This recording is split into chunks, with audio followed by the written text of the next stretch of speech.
Bonjour à toutes et à tous, bon réveil matinal et bienvenue ce Free Matin, ce rendez-vous matinal d'information, d'analyse et de divertissement sur Réseau TV. Je vous invite d'un instant à l'autre à découvrir ce que nous vous proposons ce matin dans les rubriques ci-après, la une des journaux, le bulletin matinal d'information, la page des sports et puis la définition du jour. Sans plus tarder, on démarre dans une poignée de secondes avec la une des journaux.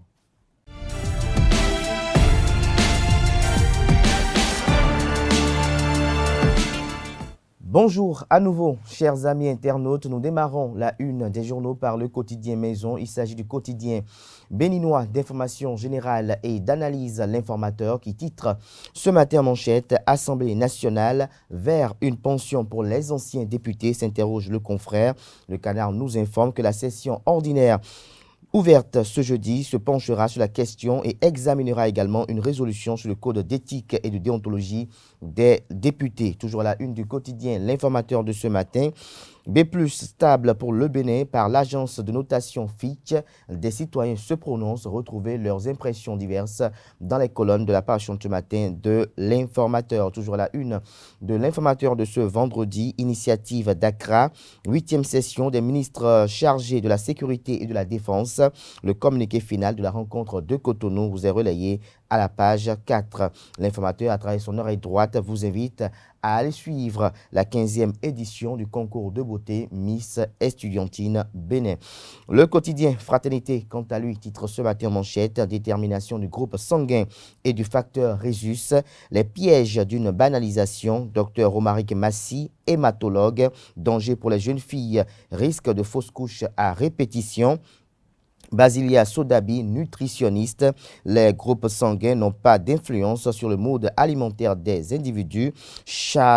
Claude Azalou Tingbe, socio-anthropologue, une compatibilité non prouvée au plan médical ne pourra pas l'être. Des détails sur les différents avis dans les colonnes de la page ce matin de Fraternité, précisément aux pages 2 et 3. Toujours à la une du quotidien Fraternité de ce matin, projet de distribution d'électricité du MCA Bénin 2, pérennisation et durabilité des infrastructures et ouvrages électriques à l'ordre du jour à la Société béninoise d'énergie électrique.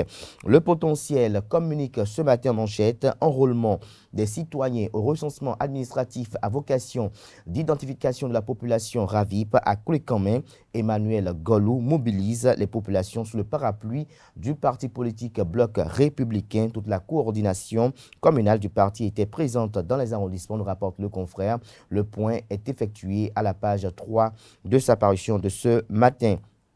Toujours à la une du quotidien Le Potentiel de ce matin, entretien avec la directrice générale de la Poste Bénin, Poste Tontine Adogbe, une garantie de sécurité et solvabilité. Toujours à la une du même journal ce matin, activité culturelle à Majestic de Figuerousset, l'art culinaire a déjà valorisé ce 17 avril les tickets subventionnés, des précisions dans les colonnes de la parution ce matin du journal. Il s'agit bel et bien du quotidien Fraternité. Ce 15 avril 2022, Notre Époque titre en manchette Forces armées béninoises. Les nouveaux chefs d'état-major au commandement, le point de la cérémonie solennelle est relayé à la page 3. Le Challenge, quant à lui, publie ce matin en manchette les photos de Irénée Agossa, de Eric Houndete et de Paul Ronquet. Le Canard titre prochaine élection législative, les deux pièges qui guettent l'opposition. L'article analytique est à retrouver à la page 3. Toujours à la une du quotidien Le Challenge de ce matin, lancement de la 2e édition des travaux dirigés gratuits à Cotonou. Le maire Luc Setondia-Tropo et la municipalité maximisent les taux de réussite aux divers examens. Toujours à la une du quotidien Le Challenge de ce matin, démission de Guy Dossou Mitopé du parti politique Restaurer l'espoir. Que vaut encore le parti de Candide Azanaï, s'interroge le confrère de Le Challenge. Le matinal à présent, session d'intégration des secrétaires exécutifs des mairies. Les 17 SE officiellement en mission. Les contrats signés hier, nous informe le confrère ce matin. Terrorisme et insécurité à Boukoumbe. Les propositions du colonel Pascal Tawès sont relayées à la page 9 de la page ce matin du quotidien Le Matinal, tournoi de football des médias. Le matinal affronte l'ORTB ce dimanche. Nous passons à présent au quotidien Matin Libre.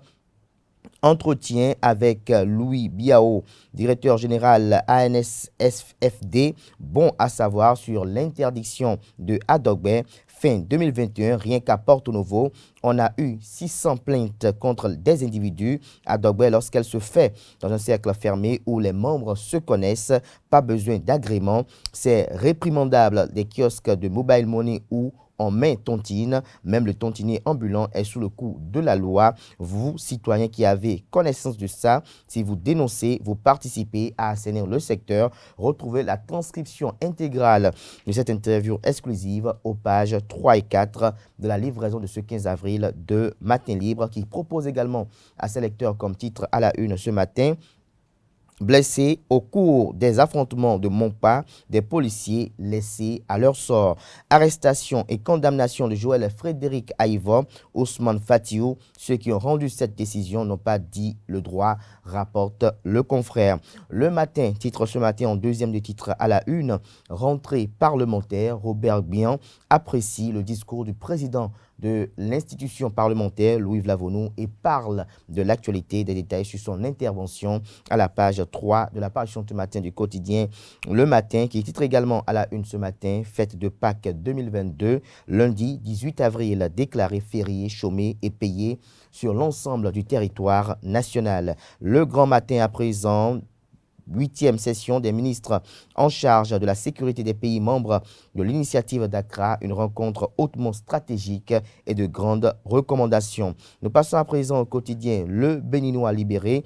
Législative de 2023, participation des démocrates et le dur combat de Cotonou. Et si le président Patrice Talon sortait le grand jeu, s'interroge le confrère. Aligné, Luc Setonji Atropo, Lionel Talon, Guido Soumitokwe, Chabi Yahi, Oswald Omeki, Chantal Aïe, Delonis Kogbevi et autres, s'interroge le confrère. Retrouvez son article au sujet dans les colonnes de sa parution de ce matin. Lancement du programme Jeune, ton avenir, c'est maintenant. Jules Sossou comme Patrice Talon. Cet culte vaudou, j'allais lire, désigné pour être intronisé roi, il s'exile pour sauver sa peau. Des détails sur ce fait divers dans les colonnes de la parution ce matin du journal Le Béninois libéré. Libération libère ce matin à la une, à quelques encablures des examens de fin d'année, l'exhortation du ministre Poirot aux inspecteurs vous est publiée dans les colonnes de la parution du matin du journal. Toujours à la une du quotidien Libération de ce matin, coopération bilatérale. La France appuie les sapeurs-pompiers béninois. Les détails sur cet important don à la page 4 de la parution du matin du journal Libération. Nord-Sud quotidien, titre ce matin en manchette: état-major général des armées. Les priorités du général Fructueux Baguidi vous sont révélées et détaillé à la page 3. Toujours la une du même journal ce matin: Burkina Faso, une université franco-arabe engagée contre la radicalisation de la jeunesse. Nord-Bénin, titre ce matin à la une: renouvellement de la classe politique, pilule amère selon la conseillère Adiza Aruna. Le quotidien Le Grand Regard, titre ce matin à la une: pour dissiper les inquiétudes des uns et des autres, Prudencio confirme la bonne santé de l'Institut national de la femme comme une traînée de poudre. La polémique autour d'une supposée brouille entre la présidente de l'Institut national de la femme, INF, et le président de son conseil d'administration a embrasé la toile le mercredi 13 avril dernier à partir d'une publication d'un journal de la place, ce qui a fait penser à bon nombre de Béninois que l'INF se porterait mal au niveau de sa tête. Mais très vite, la présidente Claudine Afiavi Prudencio est montée au créneau pour remettre les pendules à l'heure à travers un communiqué dont le Canard vous donne la publication intégrale à la page 3 de sa parution du jour.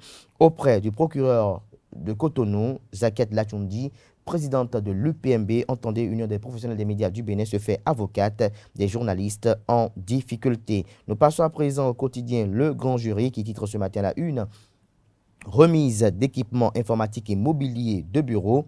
La directrice du Centre des œuvres universitaires et sociales d'Abomey-Calavi, AC, Ghislaine Claude Fagboum, et la ministre de l'Enseignement supérieur et de la Recherche scientifique, Éléonore Yaïla Descamps, dotent les bureaux des organisations estudiantines. Des détails sur cette dotation dans les colonnes de la page matin du Canard. Il s'agit bel et bien du quotidien Le Grand Jury. Le journal Le Progrès titre ce matin là: une forces armées béninoises. Les nouveaux chefs d'état-major ont pris le commandement. commandement. Le Télégramme titre ce matin à la une: animation de la vie politique béninoise. Le parti politique Restaurer la confiance de Ironie Agossa rencontre le chef de file de l'opposition. Je pense que l'opposition doit s'organiser, estime Ironie Agossa. Des détails sur ses propos et ce qui se sont dit avec Paul Humpé dans les colonnes de l'apparition ce matin du journal qui communique à la une ce matin: prorogation de l'opération de l'enrôlement, le cri des femmes des marchés entendu, le président directeur général Patrice Alakpato, le Messie. Des détails sur le titre à la page 10 de l'apparition ce matin du journal. Nous passons à présent au quotidien Jack Pata de ce matin. Assemblée nationale, la première session ordinaire de 2022 ouverte ce jeudi. L'intégralité du discours du président Louis Lavonou vous est relayée dans les colonnes de la page ce matin du journal. Le confrère de la matinée: visite du chantier de Ndali et remise de subventions aux 18 clubs de la Ligue amateur et aux 12 ligues départementales. Un autre pari gagné pour l'infatigable président Mathurin de Chacus. À tout point de vue, il est en train de conduire une mandature qui fera date dans l'histoire. Véron Mosengo Omba, une tête bien faite dont l'expertise profite à toute l'Afrique, sera de la tournée. Dabaro titre ce matin la une: recrudescence des cas de viol sur mineurs au Bénin quand le règlement à l'amiable expose davantage la petite fille. Nécessité de crever l'abcès autour du fléau, estime le confrère. Le Canard fait savoir, il nous donne un avant-goût de son article qui fait savoir que même les fillettes de 2 ans ne sont pas épargnées par ce fléau qui tient aujourd'hui le haut du pavé au Bénin. Le viol sur mineur est un phénomène qui prend de plus en plus de l'ampleur malgré les actions menées sur le terrain par les organisations non gouvernementales et autres structures pour son éradication. Presque chaque jour, un cas de viol sur mineur est déclaré dans une partie du pays, en dehors des cas isolés qui échappent à l'attention des médias et des autorités judiciaires. Le quotidien Nasiara titre ce matin la une: 1 an après l'emprisonnement de Joël Frédéric Aïva, rendez-le nous. Le Bénin a besoin d'un de ses plus brillants enfants, titre le confrère. Des détails sur ce titre dans les colonnes de sa livraison de ce matin. Réforme de la 8e législature sur la transparence et la redevabilité budgétaire. L'honorable Gérard Benochi et la Commission des finances présentent le point à une mission de la Banque mondiale. Nous passons à présent au quotidien Le Chasseur Info qui titre ce matin là: une prorogation de l'inscription sur la liste électorale informatisée. Le jeune leader de Godomé, Benjamin Awadjo, formule des doléances à l'ANIP. La primeur titre ce matin là: une mise en service de la télévision Hémicycle. Le Parlement béninois désormais à l'écran. Le rêve du président Louis Lavonou accompli. J'étais de ceux qui n'étaient pas d'accord. Honorable Aaron Koum, c'est plus croustillant. Honorable Abdoulaye Gounou, retrouvez les avis divers dans les colonnes de la page ce matin du quotidien La Primeur qui propose également comme titre à la une ce matin: première session ordinaire 2022 de l'Assemblée nationale, le Parlement s'éveille à nouveau dans une conjoncture difficile pour poursuivre la mission régalienne dans un esprit de responsabilité, une ambiance conviviale. Afrique Express titre ce matin: coopération bilatérale, la France dote les sapeurs-pompiers béninois de moyens roulants et d'équipements techniques. Fête de Pâques, l'Afrique Express, comme un confrère tout à l'heure, nous fait savoir également que le lundi 18 avril est férié, chômé et payé. Le quotidien La Fille du jour à la une ce matin: mondiaux de pétanque au Bénin. La compétition est reportée en 2023. Toujours à la une du même journal ce matin: cherté de la vie. Louis Lavonou salue le courage et l'esprit citoyen des Béninois. Toujours à la une du même journal ce matin: réforme de la décentralisation au Bénin, les autres cadres sélectionnés tirés au sort ce jour. C'est tout pour la une des journaux de ce matin. Place à présent au bulletin matinal d'information avec Atifa Olafa.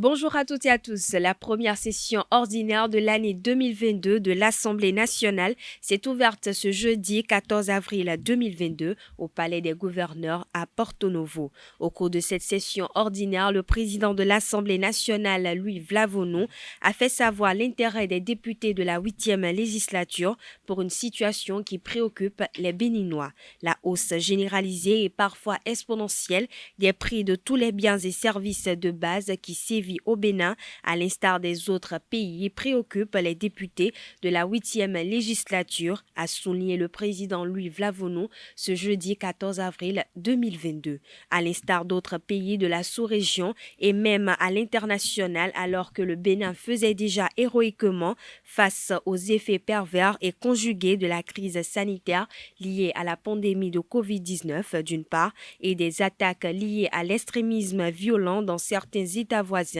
et même à ses propres frontières septentrionales d'autre part, il s'est retrouvé brutalement confronté, comme la plupart des autres pays de la planète, à une hausse généralisée et parfois exponentielle des prix de tous les biens et services de base, a indiqué Louis Vlavonu dans son discours d'ouverture. Le président du Parlement a félicité le chef de l'État Patrice Talon et son gouvernement pour leur promptitude et l'efficacité des mesures prises pour contrer la cherté accrue avec la crise russo-ukrainienne qui a fait croître les coûts des hydrocarbures, de l'énergie, des intrants agricoles, du fret maritime, du blé et de nombreux produits industriels, mais aussi ceux des céréales cultivées localement, mais avec des intrants agricoles importés.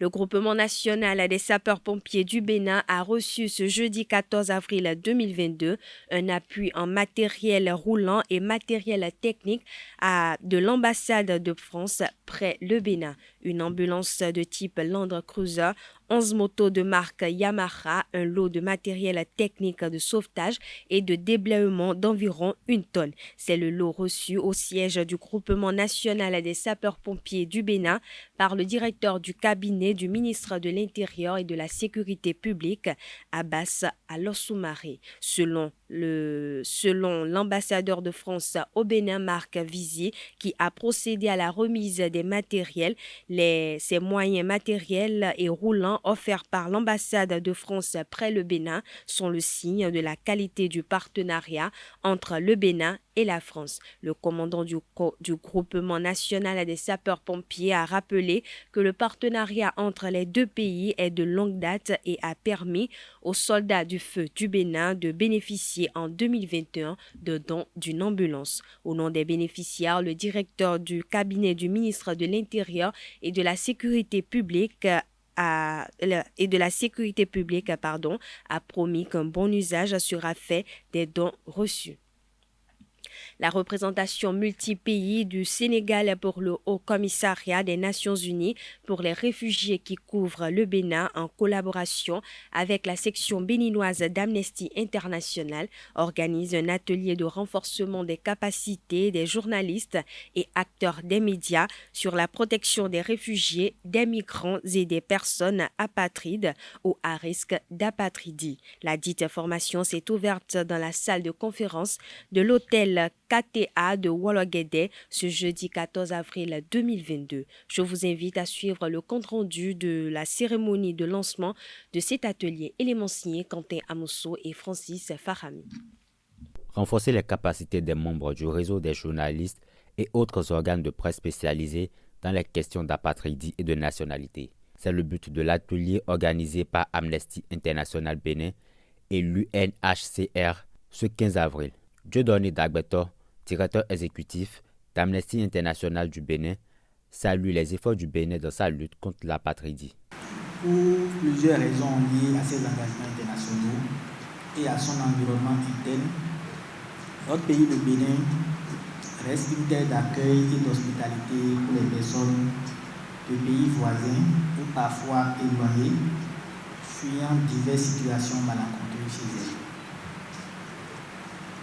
Et lorsqu'on parle de l'environnement interne, nous avons un certain nombre de dispositions dans notre tissu juridique qui favorisent cette situation. Notamment la signature d'accords internationaux et régionaux relatifs aux réfugiés demandeurs d'asile par notre pays du Bénin. Plus récent, le 17 février 2021, le gouvernement du Bénin a transmis à l'Assemblée nationale pour examen et vote le projet de loi portant statut des réfugiés et apatrides en République du Bénin.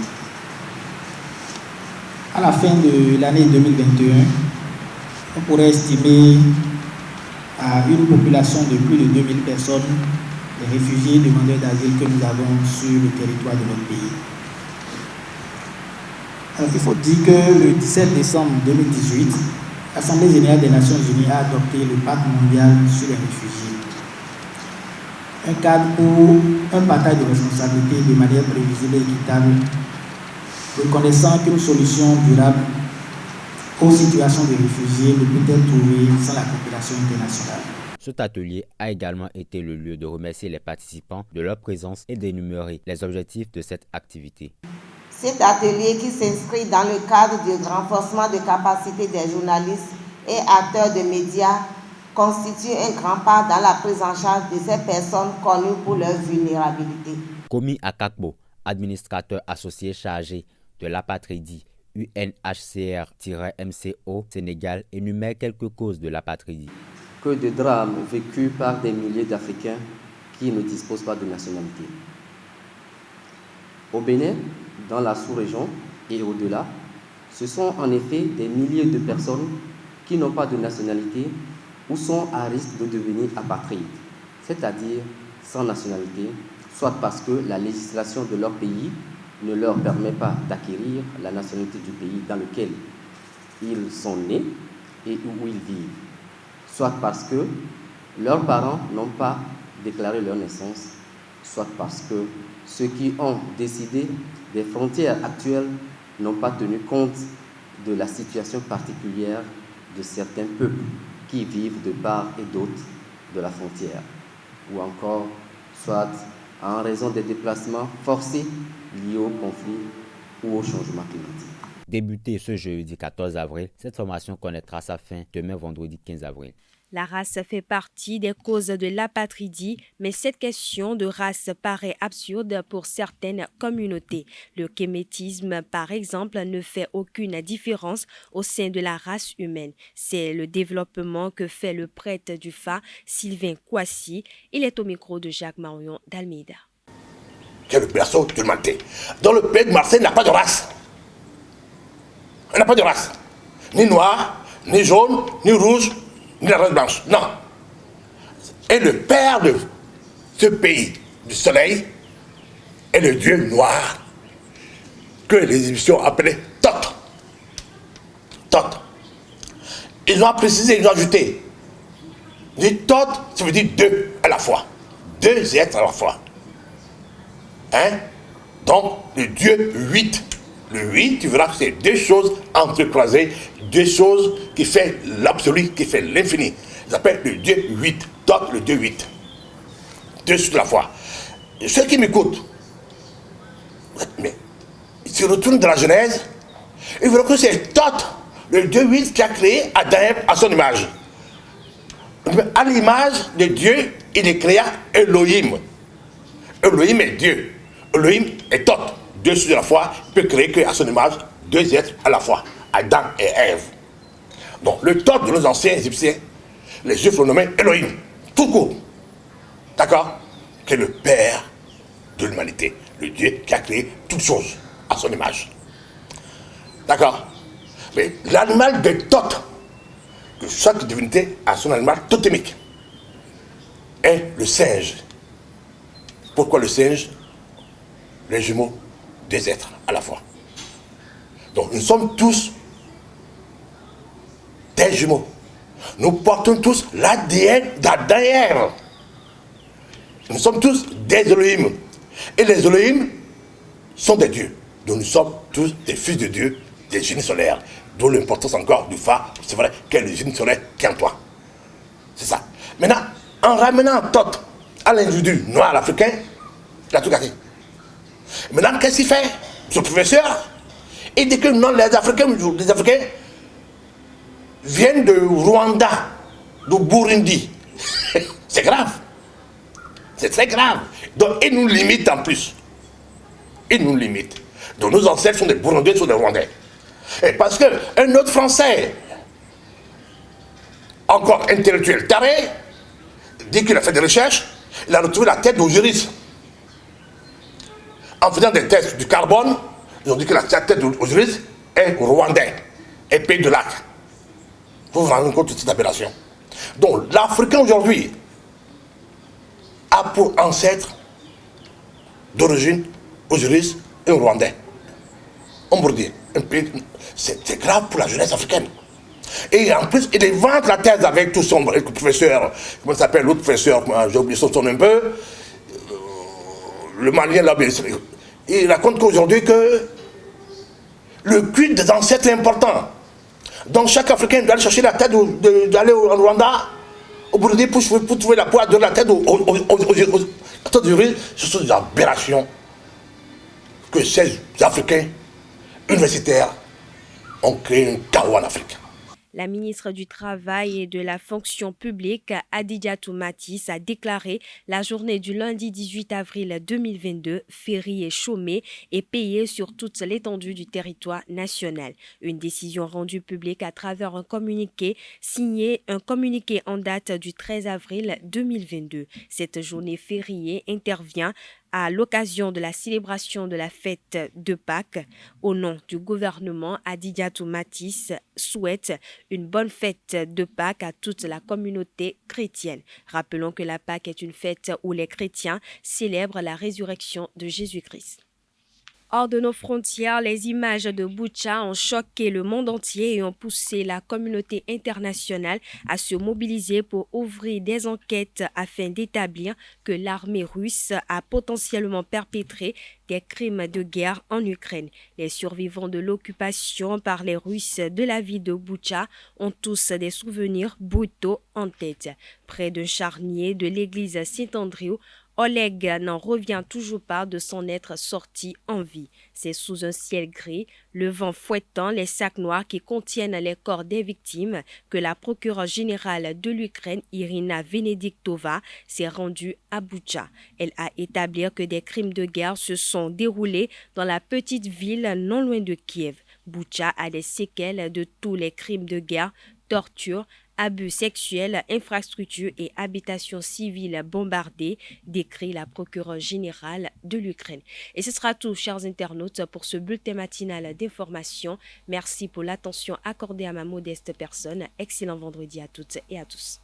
Merci à vous, Atifa Olafa, pour cette présentation du bulletin matinal d'information. Chers amis internautes, vous retrouverez à 19h, si tout va bien, Billy Laibi pour la grande édition du journal télévisé sur ESAE TV. Place à présent à la page des sports de ce matin sur Free Matin.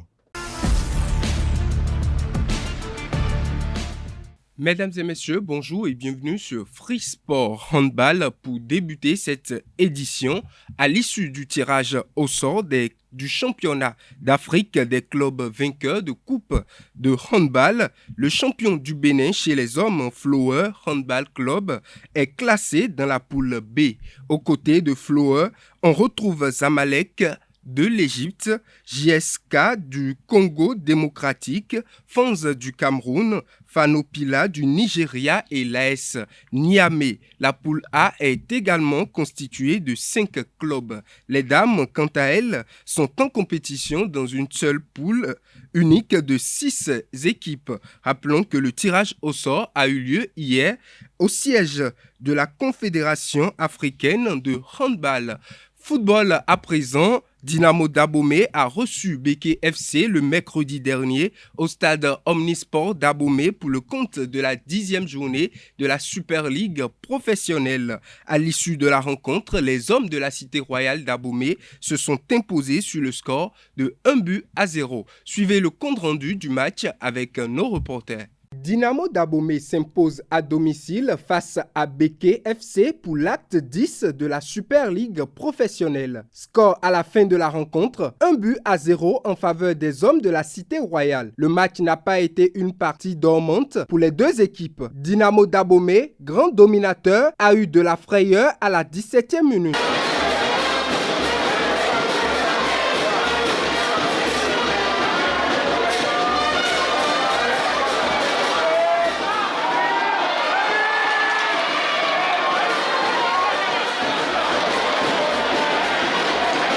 Le but ne va pas être accordé à Béké FC pour la position irrégulière du joueur. Très vite, Dynamo d'Abomey gagne du terrain. La réussite va taper au marquois pour Dynamo sur cette action à la 37e minute.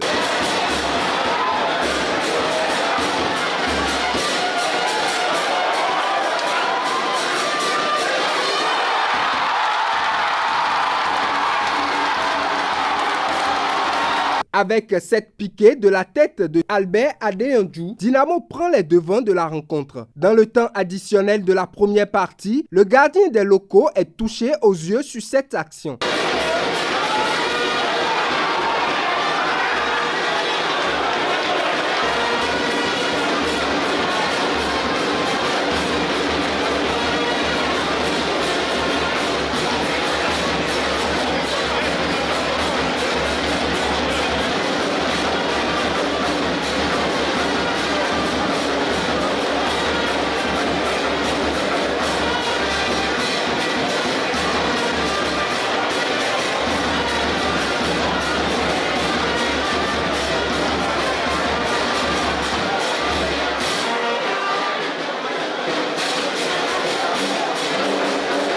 Jean-Paul Léandre Hachi va laisser sa place à Batory Douyemin pour la suite de la rencontre. La deuxième période va briller à la couleur jaune. Le poids de l'absence de 7 titulaires blessés avant la rencontre se fait sentir sur l'équipe de Dynamo Dabomey. Mais Béké FC ne parvient pas à revenir au score jusqu'à la fin de la rencontre malgré sa large domination. Dynamo s'impose 1-0. Les poulains ont présenté ce qu'ils pouvaient donner et je pense que aujourd'hui, je ne peux rien dire de négatif. Ils ont présenté, la chance n'y était pas, donc on va essayer de continuer à travailler. Mais vous voyez, surtout le sifflet vraiment n'a pas été légal. Hein. Franchement, il y a eu des actions sur lesquelles ils pouvaient soit prendre la décision de siffler un penalty, soit bon, ça a eu la décision, mais franchement, ça ne va pas. Mes garçons ont donné tout ce qu'il faut pour aller chercher un point. Je suis preneur. La manière m'importe très peu. Vous l'avez bien dit à l'entame de vos propos, 7 joueurs à l'infirmerie, ce n'est pas une excuse. Une équipe, c'est la profondeur en fait, du banc. Et donc, le plus important pour moi dans le championnat, 3 points. J'ai eu 3 points et allez, je continue mon chemin. Si je l'avais eu au match passé, je ne serais pas en train de crier. Et donc, à un moment donné, la manière, je m'en fous. Je m'en fous éperdument, comme ce soir. J'ai souffert vers les dernières minutes, mais qu'à cela ne tienne. Le plus important, avoir un but de plus que l'adversaire et avancer. Après cette victoire, Dynamo Dabomey reprend la tête du classement provisoire de la Super League professionnelle. À l'occasion, Victorin Arolou, organisateur général du club de Dynamo Dabomey, a rappelé les ambitions de l'équipe pour cette saison sportive. Il est au micro de notre reporter. Nos ambitions ne sont plus à démontrer. Dynamo veut être l'équipe championne du Bénin. Dynamo veut être l'équipe championne du Bénin et on travaille pour. Et je crois que ça va venir. On est en train progressivement, d'aller de gagner d'un match à un autre et je crois que l'avenir nous le démontrera. Nous avons moyens, si nous parlons de moyens financiers, le président est là. Le président Akombesi Meksan est là pour nous. Il a dit jouer seulement. Donc je ne sais pas, jusque-là, il n'y a pas encore de difficultés financières. Pour le moment, on évolue.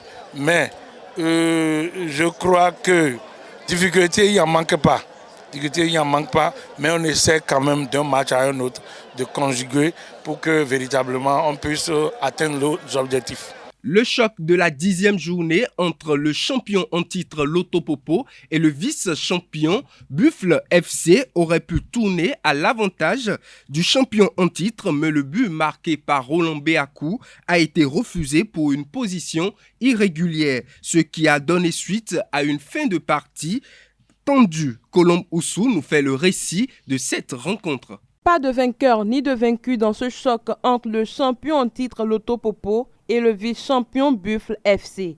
Au terme d'un match dominé, Loto Popo s'en sort avec beaucoup de regrets. Les locaux ont une fois encore fait preuve d'une inefficacité malgré les nombreuses occasions. Buffle FC s'en sort bien et repart avec le point du nul, ce qui leur permet de remonter à la 5e place. Quant à Loto Popo, il chute à la 12e place. Au cours du jeu, Roland Béakou a cru donner l'avantage aux Loto Boys face au Buffle de Dramon Ben Sanou. Sur un centre en retrait, il place sa balle et dépose le ballon au fond des filets. Malheureusement, le but est refusé pour une position irrégulière. Au coup de sifflet final, des groupes de supporters mécontents du but refusé ont protesté. Face à cette situation, le quatuor arbitral est extrait du terrain sous escorte policière.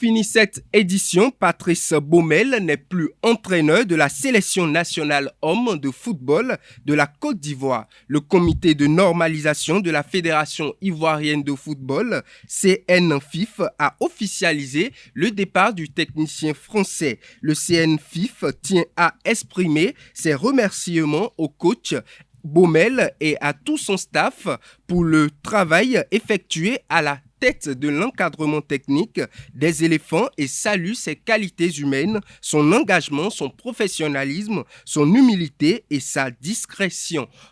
Peut-on lire dans le communiqué qui a été rendu public par le comité de normalisation de la Fédération ivoirienne de football. Mesdames et messieurs, c'est tout pour Free Sport de ce matin. Merci à vous pour cette présentation de la page des sports. Chers amis internautes, j'installe à présent le chroniqueur qui nous présente la rubrique définition du jour.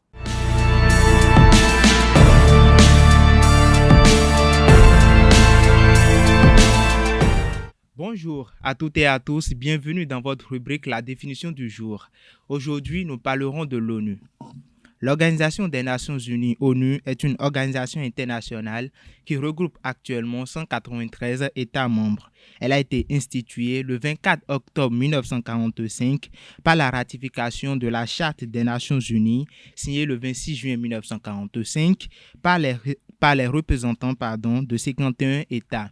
Elle remplace alors la Société des Nations SDN.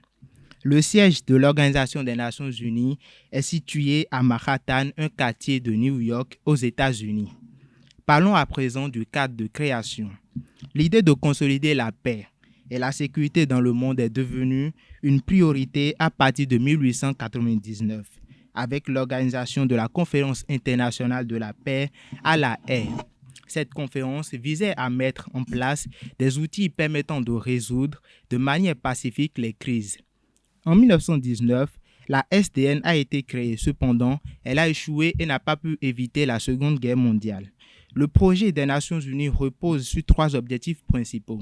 Le premier est de maintenir la paix et la sécurité dans le monde. Pour cela, la notion d'État de droit inscrite dans la Charte des Nations Unies garantit le respect du droit international et les principes fondamentaux de la justice.